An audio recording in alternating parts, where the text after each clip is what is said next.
Good morning, I'm Tammy Saunders, your host on Northeast Current, and today we will be talking about job searches. According to a new survey from AARP, nearly 40% of people aged 35 to 64 are likely to look for a new job or change careers in 2016. But if you're over 40 or haven't been on a job hunt in over 3 years, you may be using old-fashioned or outdated job search techniques. With companies seemingly focused on millennial talent, how do experienced workers compete for jobs with the nation's largest generation in the workforce? Jean Setzvan, Senior Vice President of Programs for AARP, will share tips and tools to begin or improve your search in today's job market. Welcome, Jean. What are some common reasons for looking for a new job or changing careers? Absolutely.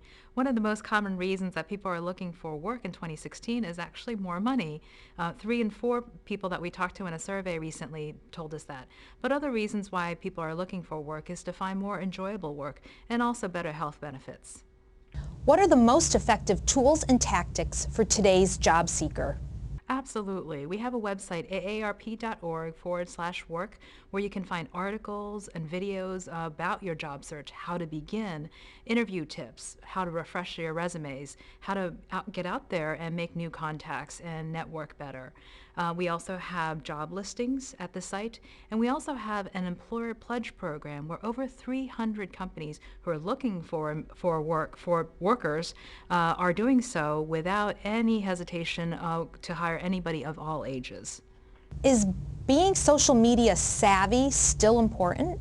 Absolutely. Social media for many employers, particularly recruiters and HR professionals, are the go-to source for their new workers. In fact, LinkedIn was cited as by 94% of recruiters to be the place where they actually tap into workers these days.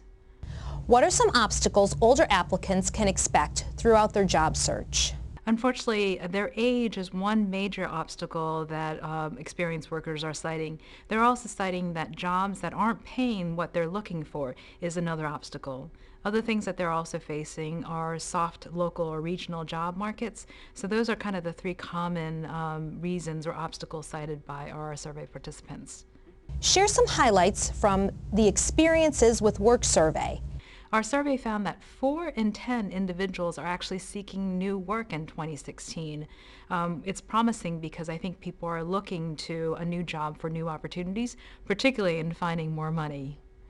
In Northeast PA, we have many networking and meetup groups that get together to share info.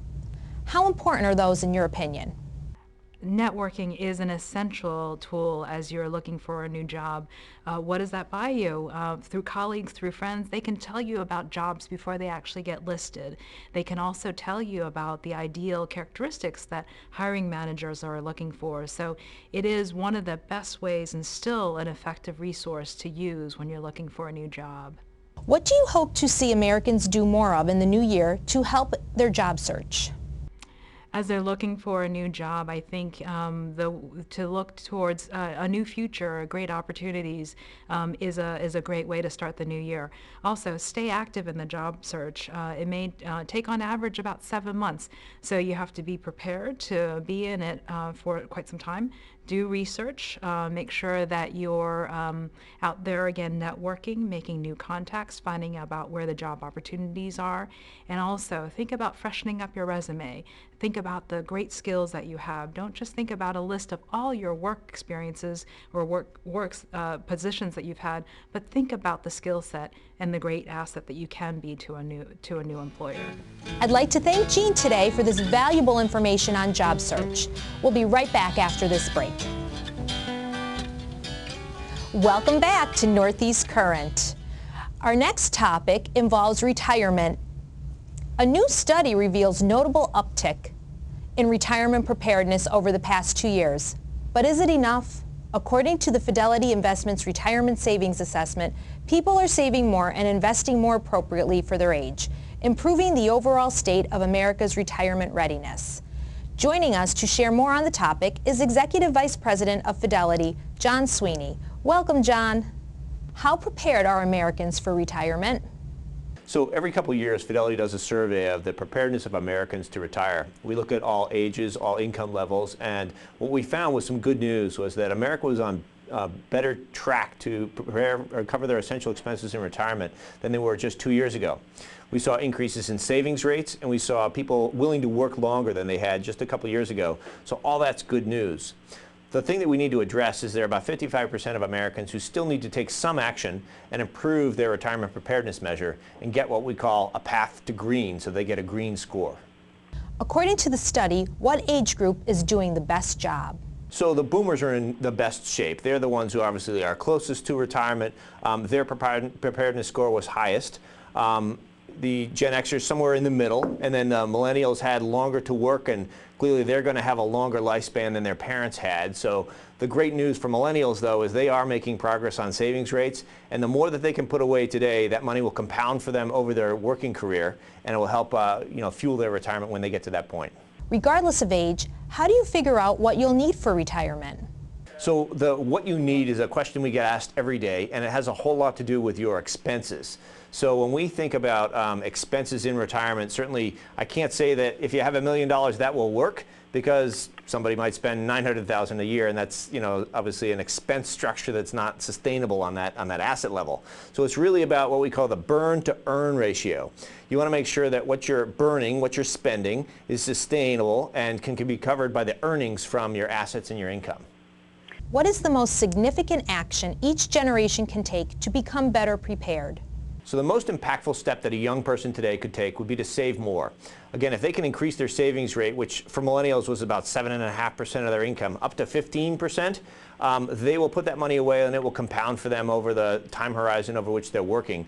That's the biggest lever that a young person today can pull.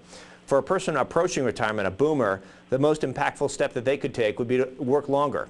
So extend the time horizon from 62 to 65 or even 65 to 67, and you do a couple things. A, you're obviously bringing in income for those years.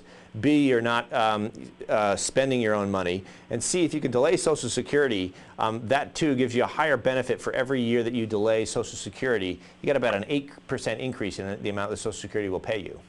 How can we check our individual retirement scores to know where we stand? The number one request we had from people last time we did the survey a couple of years ago was, can I get my own personal score? So we created a retirement score.